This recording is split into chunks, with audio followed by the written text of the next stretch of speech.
everybody. I'm Laurie Calcaterra. I'm the writer-creator of Path of the Pale Rider, your favorite Western apocalypse comic book series.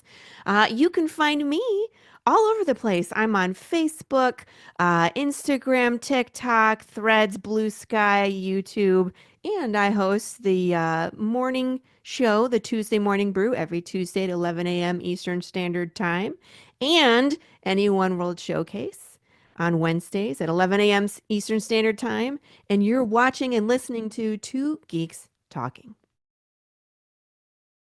Good morning, afternoon, evening, everyone. Two Geeks Talking is an entertainment industry interview show where we interview the creative people from the comic, film, TV, movie, and video game industries. And of course, I'm your host, Kurt Sasso.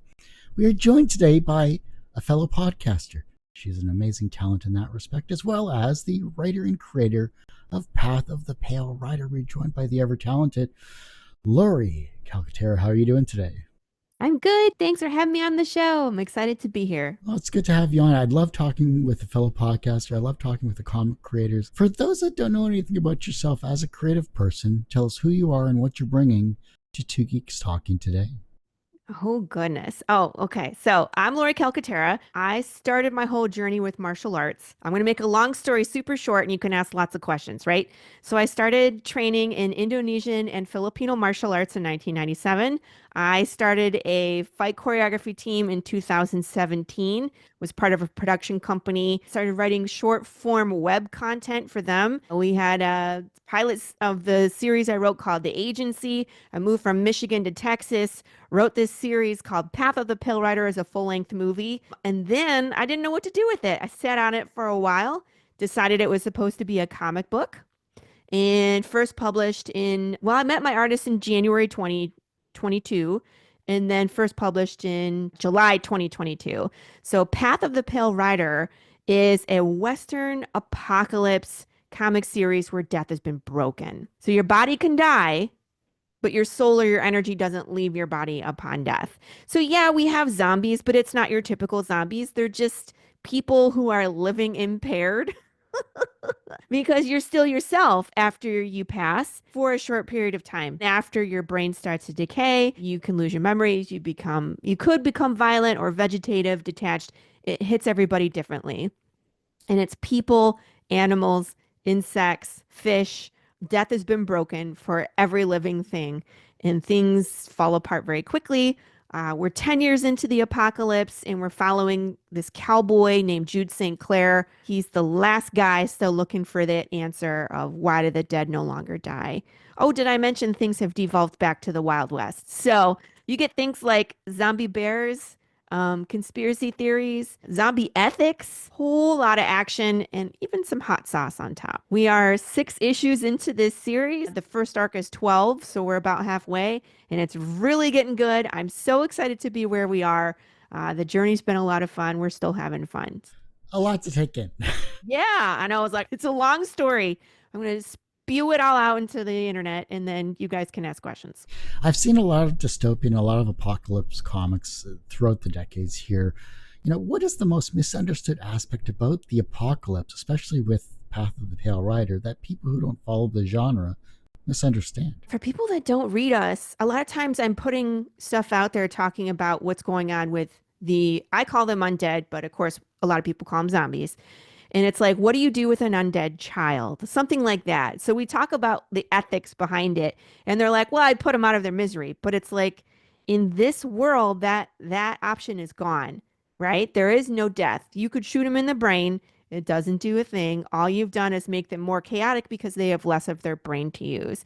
And so trying to explain to people the difference between your typical zombie genre versus Path of the Pale Rider, I think is part of our challenge where they see us and they're like, oh, it's just another zombie thing. And it's like, it's really not. It's really not. One thing I noticed about this, and maybe it's because I watched Torchwood and Doctor Who, and maybe it was a movie in Torchwood towards the end of the series there where they kind of tried to wrap up everything, where it's like death was basically broken as well too. So I was like, oh, if you haven't seen that. So the Torchwood series, I think, was only 3 seasons, and then because it got canceled and the fans brought it back or something like that, they did a final movie. And so they brought back all of the original cast as much as they could. And it was just a really amazing, really well done thing. So if you haven't seen it and you're a Doctor Who type fan, then Torchwood, if you haven't seen that series, watch it. It's a really cool mix. So it was very relatable to me because I remember that particular movie, and it's like, okay, well, this is something that seeing the undead or seeing people come back that from life, basically, or from death, and still living was like, this was okay. I can understand this. It's relatable to a certain extent. It still fits my sci-fi wheelhouse, so I really love that aspect of it. And the characters are very relatable as well too, because I think ethics in comic books is rather interesting to have, especially when it comes to the apocalypse. Right. This book is interesting because I don't say what opinion is right or wrong. It's a very gray area, and I think that people could approach it a lot of different ways depending on their experience with the undead. So if it's like your mom and she's a little old lady and she just sits in the corner and knits, she can't remember your name anymore, but she's not hurting anybody, you would be more likely to try and keep her in the house to protect her than someone who's like was driving to work and got smashed with a car, because an undead was driving or something happened. You know what I mean? Something happened to you personally where like they're too dangerous to keep in society with everybody else. And so there's the whole push and pull between the living and the undead. And then you have living sympathizers, you have undead sympathizers that are like, we're too dangerous, we got to get out of here. It becomes it's a powder keg waiting to explode. And then when you add like hunger and food shortage, water shortage, you know what I mean, with all the undead animals, it's like if you were to slaughter a cow, you still can't butcher it because it's moving. I mean, if you could, Kurt, would you want to eat a hamburger that still moved if it's like, It depends on how rare you want it, I guess. right? It also depends on how hungry you are. But historically, hungry people don't make great decisions either. So that's the world we're in, where it's just such a difficult place. There's still some comedy in there. We have some pretty comedic characters. So it's like, it's not all doom and gloom, I promise. We have a good time. But if you could describe Path of the Pale Rider in 3 words, what would they be and why? Oh, gosh. 3 words: Western, apocalypse, conspiracies, right? Because the world is a future apocalypse, with the Western. So that's those two. And conspiracy theories, because that's the whole point of what that's the journey we're following with the protagonist. He is looking at all these conspiracy theories and trying to figure out who did this to the world and if he can fix it and maybe put things back to the way they were. But after living like this, would they want to go back to the way things were? I mean, is that the true epitome of what you're trying to do in 12 issues? He doesn't, let's just say this. In these 12 issues, he does figure out the reason. He does not figure out how to put it back to the way it was. There are more. So this is actually 12 is the first arc. There's a total of 36. So there are 3 arcs. And so, well, I say 36, but I mean like it's 3 arcs. We can dish them out in any way, shape, or form, just depending on how our Kickstarters are doing, how much funding we have. By the time we get to the third arc, I might just dump the whole thing on you as a graphic novel. Sure. We could do, instead of 12 issues, we could do 6 issues, and it has double the content in each. It just depends on the funding. It's a 3-part story. Okay. Well, look, all great plays and all great movies, go are in 3 arcs or 3 aspects. Yeah, I think that's wonderful to see. Talk about the main cast of characters here. Who are we following, and which one of these are your favorites? Oh gosh, I have a few. Obviously the first main character is Jude St. Clair. He is the protagonist. He's the guy that we're following. It's this whole story is from his point of view. There's a lot of characters moving in and out of this story because the undead, I mean, like again, you can't kill anybody. And so even if you started as living and become undead, you can still come back later on in the story. So there's characters that people are still hoping to see later because they've become undead. There is another living person in this world that is one of my favorites. His name is Dwayne Fink. So in the beginning, this is who Jude St. Clair is looking for because this guy, Dwayne Fink, claims to know what started the apocalypse. But when Dwayne is found, he is standing on a table drunk, basically spouting nonsense in this town called Santa Claus. And so you don't know if you can trust anything this guy says, but he's one of my more comedic characters where he just like stumbles through the world and is able to survive somehow. So any kind of scene that Dwayne is in, it's a lot of fun and you're just gonna laugh. It's shenanigans with Dwayne. You're gonna see army characters. You're gonna see it's like we're in the point of the story we're about to shift. So we have 1 through 6. There is issue 7, which is a monster, and then everything after 7, and it changes. And so we're going to see, I can't say who's coming, but there's more characters coming that Jude is going to meet. And then when he meets them, they remain in the story for the rest of the story. So we haven't even met all the main characters yet. We're just getting into the good parts. You're balancing a lot of action, emotion, you have some exposition as well. Like if you're going 36 issues or if you're going with a 3 arc structure when it comes to this particular story, that's got to be challenging, balancing all of those avenues of emotion, action, and exposition. How are you handling that? Is it like an Excel spreadsheet? Like how are you working through all of this? You know what's funny? I wrote this originally on 3 by 5 cards. Oh, wow. Yeah, it was 2018 when I started writing this. And I was using a 3 by 5 card method, which I found for writing screenplay, which was interesting because you could think of all these different things that could happen in your world, and then you can shuffle them around. You see what I mean? And Oh, then yeah. you can find where it's supposed to go. Oh, I had a new idea, and you can shuffle it in where it belongs in the deck without having to rewrite a script. And so that was my first draft, was just making all these ideas and how to fit them together. But a lot of times what I do is I treat it like a screenplay. We have an act 1, an act 2, and an act 3, right? And so we have the big story, so all 36 together. And then we have within the 12, there's an act 1, an act 2, and act 3. And then within each issue, we always have action, we have some exposition, we got to have some character development, and then we're off to the next issue. We usually with the cliffhanger. And so it is a lot to kind of keep track of, but it's all in here, it's all in paper and in my 3 by 5 cards somewhere. Just don't lose the 3 by 5 cards. That'd be horrible. Like, oof. It's history. No, they're there. They're at my desk right here. Under lock and key, hopefully. Yes. If you could spend a day with one of your characters, who would it be and what would you do together? I would want to hang out with Dwayne.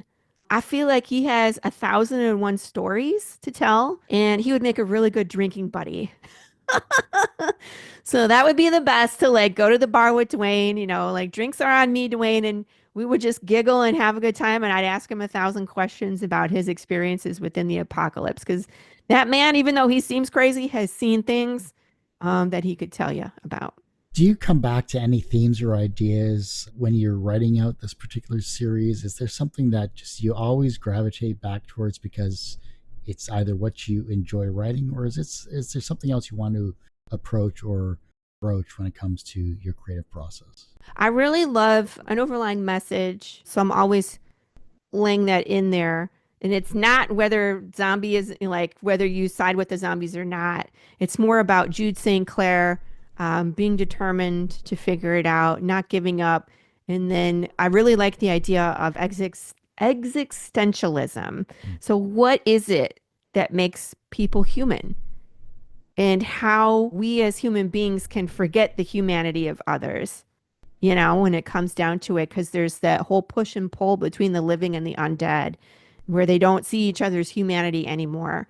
And so that's kind of an overlaying, theme that you're going to see is recognizing someone's humanity or recognizing that they have lost touch with their own humanity. So you're going to see that in the book. Jude just doesn't give up.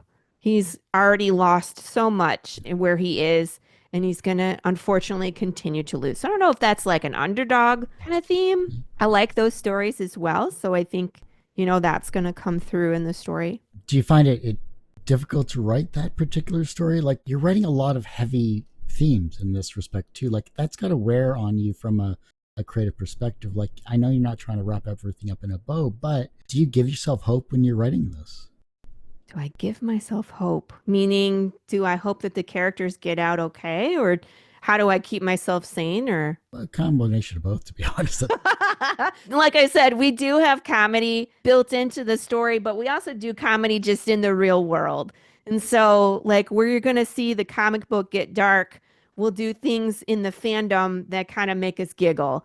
Like, one of the stretch goals we have in our campaign is just silly. It's called the slice and dice. When we get to a certain dollar amount, it breaks. The fandom gets to vote on a name of a pumpkin or a watermelon. Last time we did a jackfruit. So they name this thing, they vote on a weapon of destruction. I dress up as Pikachu because why not? And then, right, why not? And then I destroy the thing on my podcast. So we do silly stuff. We all have this kind of dark, silly sense of humor. We do silly things to kind of make it a little bit lighter, you know? Was there a scene that you wrote down and you gave it to your artist? Was there something that turned out better in the art aspect of it than you had written down on the page? Oh, let me tell you about Sad Pancake. You haven't gotten to this part yet, Mm. Kurt, in the story, but in issue 5, all right, so issues 1 through 4 are penciled and inked by Marco DeFio. His schedule got so busy because he's a full-time artist, had to kind of shift gears. And so I brought in a new artist. His name is Gilbert Perez. And so he started with issue 5. So he's 5, 6, and I don't think he's going to leave. He loves the story too much. So in issue 5, he drew this scene, and originally in the script, it was just people involved, but he drew a puppy into this scene, Kurt. And now it was one of those scenes where not too many people make it out alive. Nobody makes it out alive with a heartbeat. We'll just put it that way.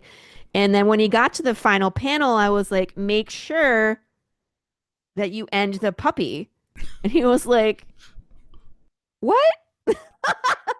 He was so upset at what he had done. And I was like, did you not read the script for this scene? Like the puppy has to go. And so he ended the puppy, but our fandom, okay, before they knew what was coming with this puppy, I had put a drawing of it in the group and I said, name this puppy.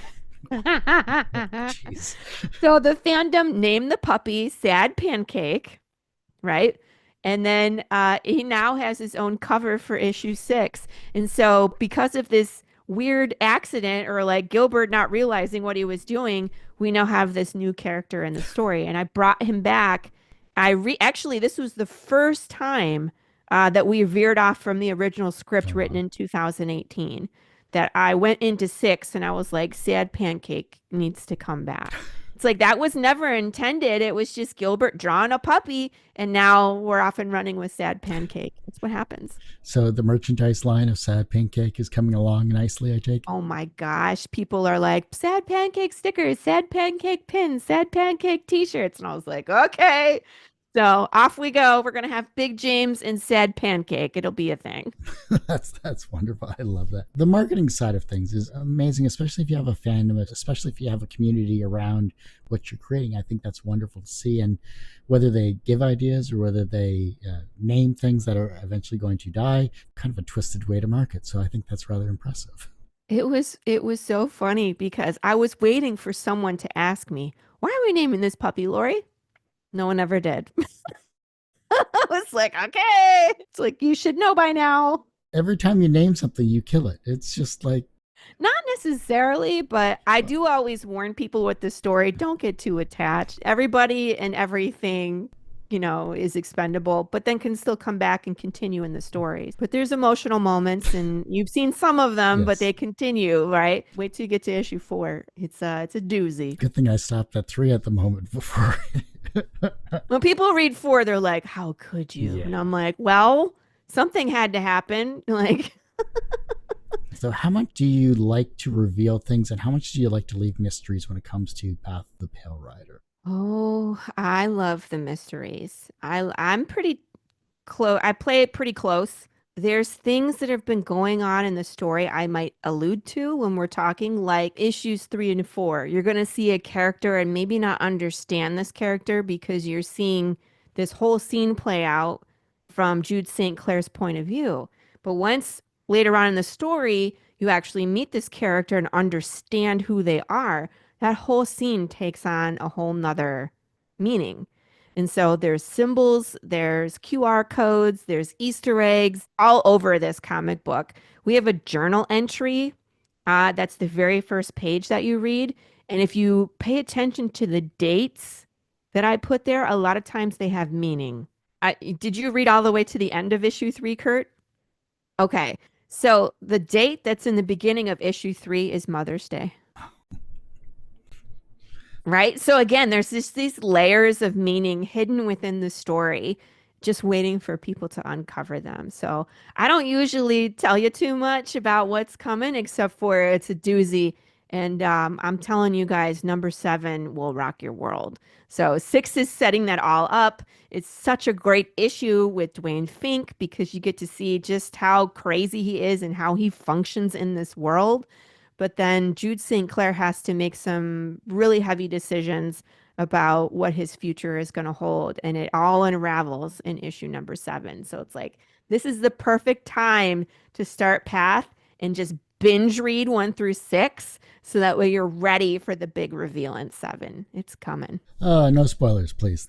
I want to be surprised. That's the main thing. If you could explore a completely different genre or style in a future project, maybe not Path of the Pale Rider, but a future project, what would it be and why? Okay, so this is a fun one. So 2024, I started doing some anthologies. People were seeing my writing and appreciating it and offering me some opportunities. I've been writing for William Russell, Psycho Sal, which is like an 80s horror slasher in New Orleans. And that's kind of in my wheelhouse, right? So horror. And then I was offered a Western short for Big Dog Inc. And then I got another horror anthology, which is Cthulhu Invades Fairyland. But now I actually did a short for Terry Parr, and he writes a series called, well, he draws a series, he brings in writers for this series called Gemini Force. And I had a blast writing this, and it's two 80s rockers that are cloned and they're flying in outer space. And so they play rock concerts and get into shenanigans. And so this is nothing like, it's not a Western and it's not horror. And I had a blast. I wrote two short stories for Terry. So his next issue of Gemini Force, I did all the shenanigans. It's like Saturday morning cartoons with these two 80s hot chicks that are rockers in outer space. It's Nice. hilarious. And I had a blast. Sounds like my wheelhouse. Right? And I was like, I want to do more of this. So if Terry ever needs more writing, I'm going to volunteer. Going into the creative process, I think, is rather interesting, especially for a writer, and the fact that you've been in the industry for a while too. You have a lot of life experience when it comes to fight choreography. I think it would play well with what you're creating in general, whether it's whatever genre that may be here. What is your ideal creative environment? Do you have like a specific setup or routine? Is there something that gets you into a zone? Oh, well, if I need to get in the zone, I go for a walk by myself. Having the quiet and just being alone with my own thoughts. I'm that weirdo that'll put a headphone in so it seems like I'm talking on the phone. I'm not. I'm talking to myself. While I'm either walking by myself or walking with my dog, and I'm just playing scenes in my head and talking through the dialogue. That's really what I find works best. When I'm here at home, there's always somebody because there's my husband, there's the two kids, there's a dog that wants to go in and out, the phone's ringing, the messenger is going, the email is binging, right? And so I find like I have to remove myself from my regular space just to be able to brainstorm. But once I get that idea, then it's like, all right, I put my headphones in, I sit at my desk and I just type it all. You just got to get it out.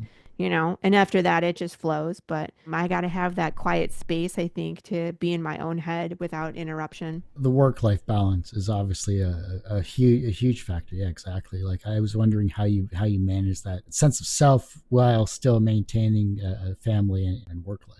I'm lucky enough that my kids are both school age. I'm mommy in the morning, I get them ready for school, I take them to school, and then I have that block of time between when I drop them off and when I pick them up that I'm free to podcast and, do any kind of writing. I letter, talk to my art team, catch up on emails, plan for whatever I need to do. Like it's that block of time. And then once I pick my kids up from school, it's back to mommy mode. It's like, what homework do you have? What after school activities are going on? Getting everybody back, cooking dinner, get dinner on the table. And then after dinner, it's again, I can be free to like podcast again in the evening, touch base with more people until it's bedtime for the kids. So it's just like this push and pull between personal and, business. But being a business owner, you have the opportunity to work any day and any time you want to. So once I put the kids to bed, if I need to write some more, sometimes I'll sit at my desk until midnight just to get it out. Does that help you though, like kind of either de-stress from maybe something that's happened in the week or in the day, or is there something that just is it your creative outlet in order to de-stress yourself? This writing. No, that's where I go to fighting. Fair enough. That's when I go punch things. I'll get the sticks out. We'll go bash a watermelon. That's great for letting out stress, Kurt. Let me tell you. I practice Japanese jiu-jitsu myself, so that's I did that for. Oh yeah, I know. It's for me. It was is being a short guy throwing the tall people. That was always fun. That was my stress Yes. relief. Well, it's always interesting when you go to some place new and of course they're judging you on your appearance. I have a friend of mine, her husband is a tall Filipino man. And so when the two of us go, to some place, we go check it out, they always assume that he's my teacher. And he's like, "Nuh-uh, she's my teacher."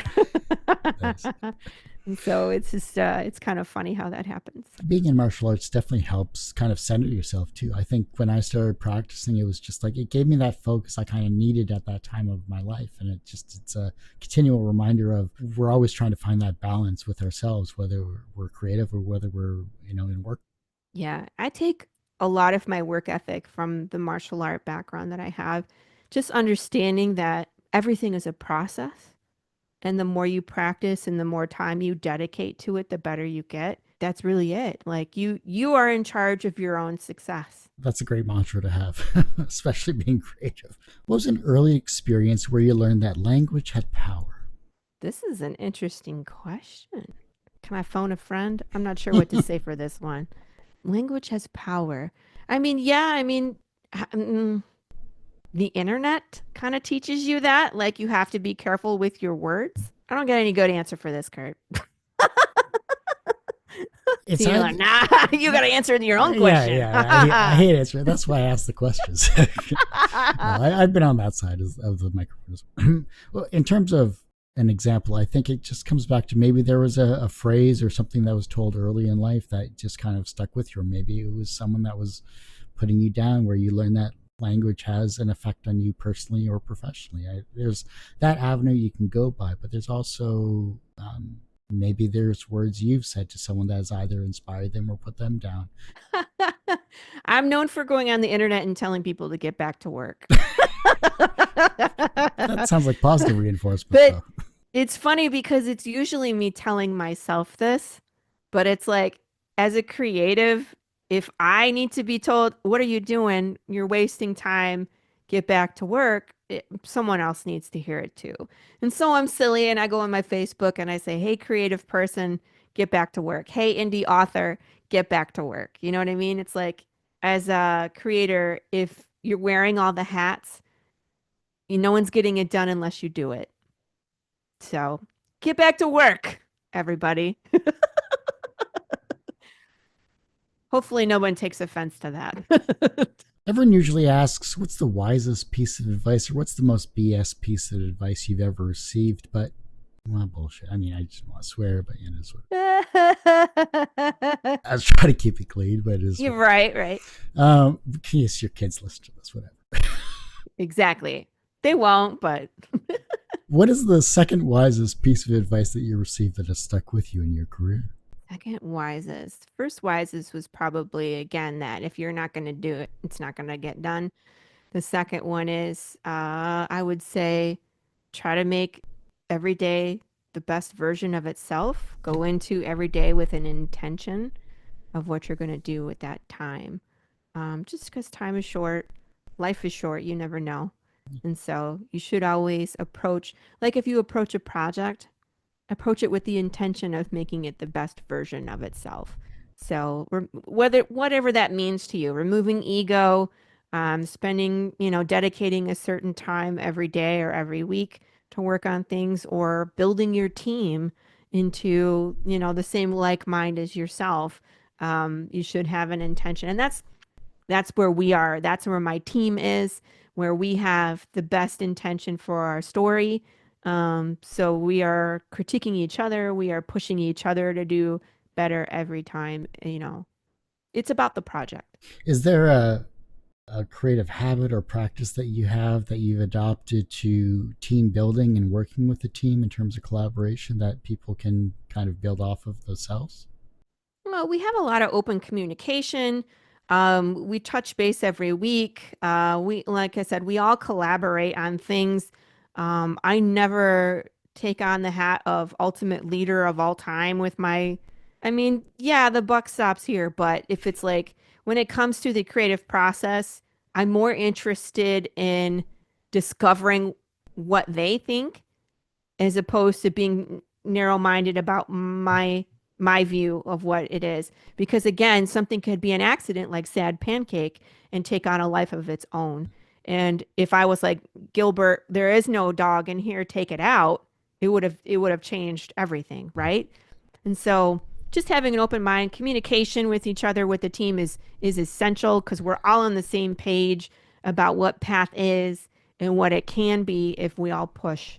And so I highly recommend, open communication, daily, weekly, monthly, however you want to do it, communication, and then surround yourself with like-minded individuals. We all kind of have a silly, um, dark sense of humor on my team. So that works to our advantage because, someone will come up with an idea and be like, well, what about this? And be like, yeah, but what if you did it this way? And then we brainstorm just ridiculous things. And that's how like the slice and dice is born. It happens.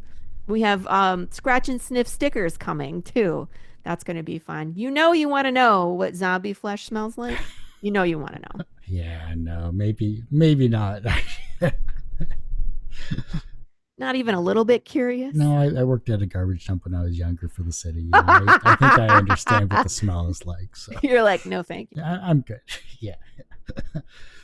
What's the most valuable lesson you've learned about navigating the comic industry as a writer and also as a podcast host?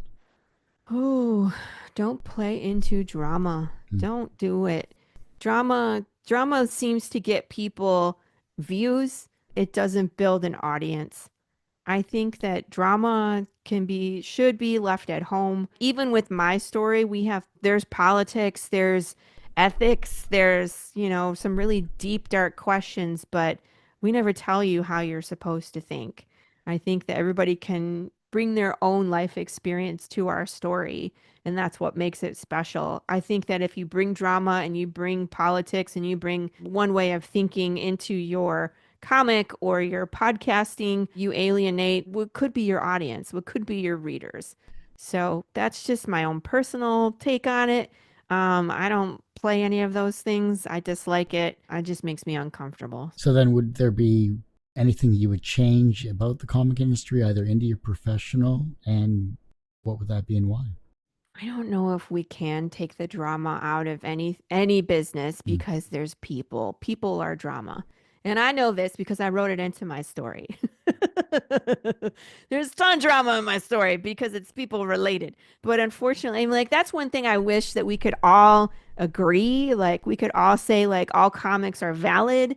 There's an audience for everybody. It doesn't matter what your take is. Like, there's no need to cut people down, especially within our own industry, but you see a ton of it. Yeah. And so I wish that would change. And I know that is just human nature. I've worked in other industries, like I've worked in the production. I've also worked in the private sector. I used to, do financials for a small business. I've done all sorts of things. And unfortunately, there's just drama everywhere. And that's because it's attached to people. There is no getting out of the drama. I just try to avoid it. I'm here. I am pleasant. I do my job. Thank you. I go home now. Paycheck into bank account. Obviously, you have a Kickstarter campaign currently ongoing here. What is it about this particular campaign that you've changed from, say, the first campaign you did with Path of the Pale Rider that you're really excited to get to your community? We've grown a lot since our first campaign, since our first issue. Our first issue was a black and white comic, and it was just two of us. Now there are four of us on the team.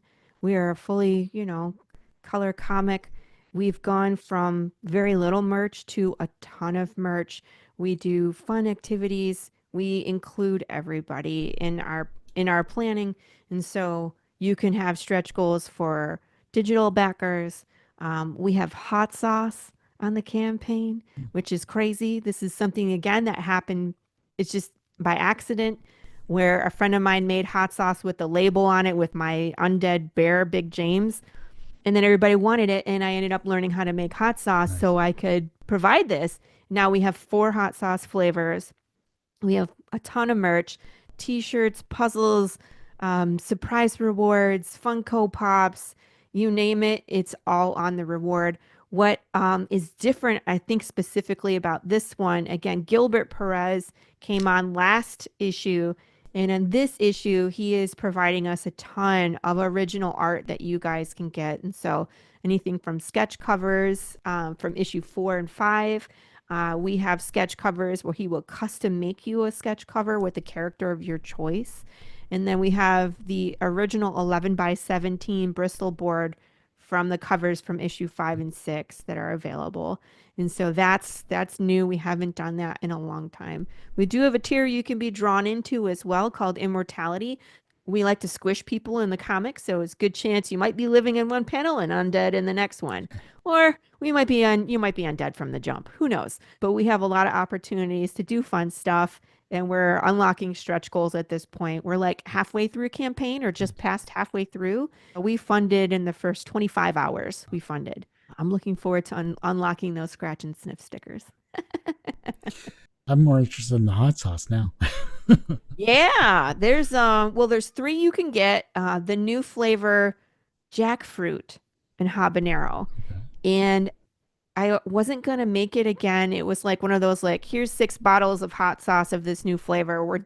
This is labor intensive, Yeah. but I tried it and it's so delicious. I might roll it out in a limited basis because like I can make all three of the other hot sauces, a full batch of 12 bottles each, in one day, all three of them in one day. And this jackfruit takes me 2 hours just to take apart the jackfruit Yeah. because they're massive. And so that's why I'm like, this one I probably won't do as often, but you'll probably see me roll that back out at some point. And we have a sampler pack. You can add on a single bottle in the add-ons, and we have ghost pepper barbecue, mango habanero, and a jalapeno serrano sauce. They're not super hot, so if you guys are going to come at me like it's not hot enough, it's medium to medium hot because I'm more interested in the flavor of the sauce Mm. than I am about the heat tolerance. I don't like that afterburn. I'm not doing it. But they sound wonderful. Honestly, they do sound like a beautiful blend of different spices for Yeah, these particular hot sauces. So thank like the you. mango one sounds really good actually too. Yeah, So they're all good on different stuff too, yeah. because people are like, which one do you like the best? And I was like, you're asking me to choose which child I like best. You know what I mean? Like they're all so different in that I put them on different things. You know what I Mm. mean? Barbecue sauce doesn't go on my breakfast eggs. You know what I mean? That's the green sauce. Sure. But the barbecue for like chicken or barbecue pulled pork, Mm-hmm. it's great on there. But that mango habanero goes great on like fish tacos, Yeah. shrimp tacos, Nice. anything like that where you're trying to add some spice and the sweetness to it. Yeah. It's really good. Awesome. It's really good. Everyone has one person that inspired them on their path to where they are today. Who was that for you? Whew. Okay. So Inspire is different. So I didn't know what I was doing. And my husband was kind of like, you should do a comic book with your script instead of taking it to Netflix, which I had planned. So my husband's kind of the one that pushed me to do this. I wasn't really heavily into comic books until I got into the industry and started reading. Mentor, though, I would say I ask a lot of questions of Tom Hutchinson over at Big Dog Inc., who's a friend of mine, and he's been in the business for 15 years, and he's, very successful at what he does. And so when it comes to like asking for someone for advice, my opinion is always find someone who has done the things that you're trying to do and ask them. And so that would be Tom. I am always in his chat, like, hey, what about this? And what about that? And he comes up with really sound advice and good ideas for me too. So who pushed me through the door? My husband. And who do I ask questions to? Tom Hutchinson. It's always good to have a mentor, whether you're doing a podcast or whether you're doing comic books. So it works out. From a professional standpoint, you have created 6, almost 7 issues, and you're going to be creating 36 more. So that's wonderful to see in total there, which is an amazing number to see in that respect. So from a professional standpoint, you are successful. You're welcome. Do you consider yourself personally successful? I do. I do. And for a lot of reasons, because one, we were successful out the gate. Like when we ran our first Kickstarter, I knew nothing about what I was doing, and I had set my goal at like 4,550 for our first issue. And not only did we hit that goal, we were at like 5,200 when we ended our first Kickstarter. So then I got into the community and found out what an insane thing that we had done with our issue number one. Because when you see creators now, that's not normal. Um, so I think there's something special about Path that captures the readers, that intrigues them about this world. And so we continue to increase in skill and increase in our savvy and produce an excellent product. And I also think we're successful because we're having a good time. I have the best job in the world. I get to create comic books and talk to independent creators. That's my job. And I'm very successful because I get the opportunity to do that almost every day. And I enjoy it. I enjoy doing that kind of thing, picking people's brains, building up the community, bringing audience members to the fandom that they've been searching for and had no idea existed. And so indie supports indie that way. I go on a ton of podcasts and a ton of people come on mine. And so we're going to continue to increase our readership. We're going to continue to build our fandom. We're going to continue to knock these Kickstarters out of the park.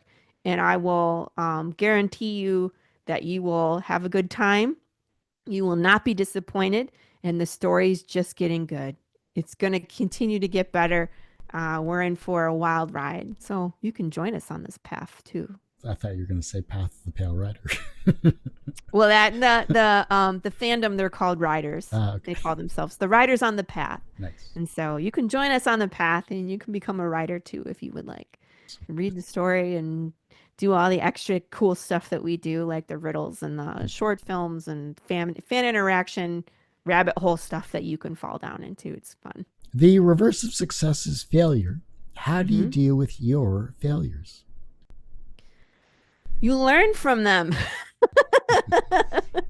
And then you pick yourself up and you get back to work. Um, I don't know if I've had what anything that I would call a catastrophic failure. I think I've been overambitious. When we ran our Kickstarter for issue number two, I also released our Choose Your Own Adventure book. And so I think I had overextended myself financially because I was printing a comic book and paying for art and illustration inside this Choose Your Own Adventure book. So again, you learn, um, you take notes, and then you just get up and you get back to work because if anything can solve a financial burden, it's time and dedication to selling your product. So um, we went in and we learned, and then we did another Kickstarter for three, and we knocked it out of the park. And then I didn't do a choose your own adventure book on top of that. So that's what I learned.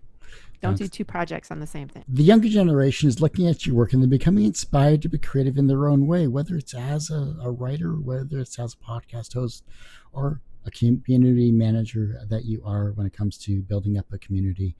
Maybe you were inspiring them down that particular path. And the fact that you have the younger generation with you, with your kids, looking up to you, maybe you're going to inspire them on a creative path as well. How can they inspire the generation that follows them? Mm. You got to put the work in. You got to get in the trenches. You got to embrace the suck. You got to get in there and do the work.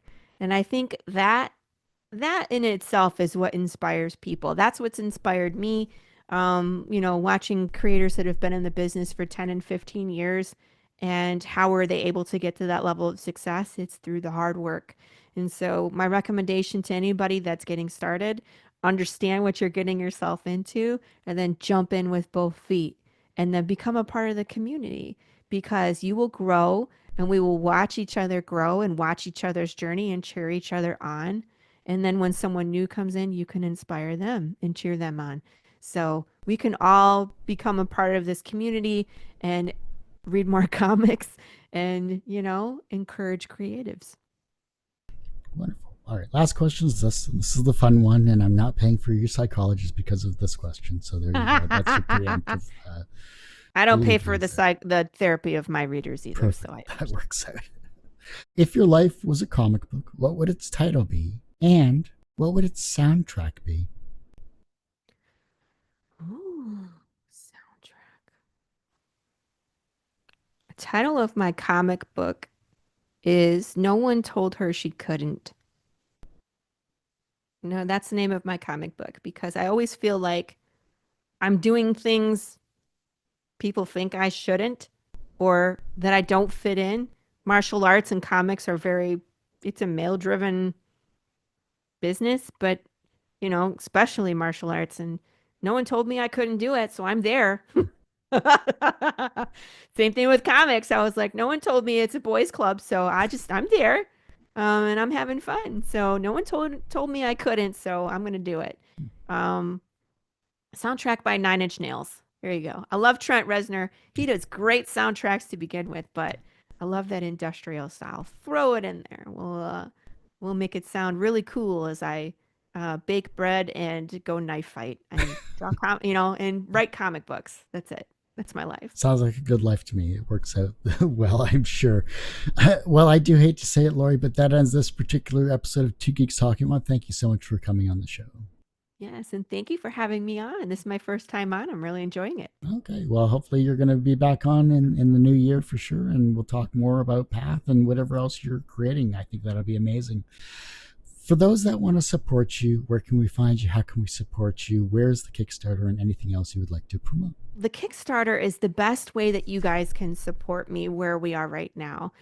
We are, again, the campaign is for issues 1 through 6.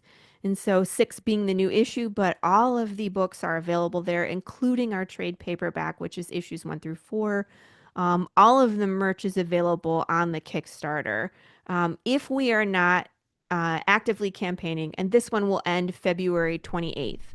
But if we are not campaigning, you can find the books on my website. It's just www.pathofthepalerider.com. Most of the merch is there, but you cannot find the hot sauce unless you find me in person. And so some of the cons will let me bring hot sauce and some of them won't. So you just have to track me down if you want more of that hot sauce, or you got to wait until the next Kickstarter campaign.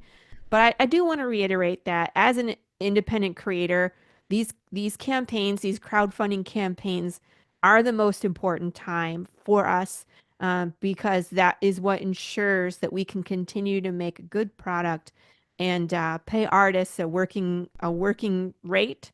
And printing and shipping and merchandise all cost money. And so that Kickstarter is what helps us give you that outstanding product. I am on some other websites. I'm on charter.com, chartercomics.com, excuse me, where you can find my books. And also Any One World. I'm on the Showcase, so that's the other podcast I host. But NE1, the letter N, the letter E, the number 1, world.com. And I have a collection there as well. And the cool thing about this one is that it ships internationally. So it doesn't matter where you are in the world, you can get your hands on our trade paperback, which is again the collection of 1 through 4. And then when we get through 5, 6, 7, 8, we're going to run another trade paperback, which will be on this collection as well. So there's always an opportunity to get our books. You can find me on my social media. Again, Facebook, Instagram, Threads, Twitter, Blue Sky. I don't know. I'm on all the things. TikTok. You can watch me rebind books there. That's kind of fun. So you can follow me there or catch me on my podcast. My social media is pretty active, so you never have to search too far to find me. Wonderful. Love that. Well, like I said, that ends this particular episode of Two Geeks Talk. You can, of course, find me on our website, which is unfortunately going through a revamp. But go to our YouTube channel. I know that's definitely updated because I don't have to host that. That's the main thing. YouTube.com/TGT Media. The podcast you can find at Two Geeks Talking. That's TWO. At Podbean, on any other iTunes, any other things where you get your podcasts. Now let's try that again. You can, of course, find the Two Geeks Talking on our podcast, twogeekstalking.podbean.com, or just search Two Geeks Talking wherever you get your podcasts. That's TWO. And of course, as I say every week, everyone has a story to tell. It's up to me to help bring that out. Thanks for listening and watching on Two Geeks Talking.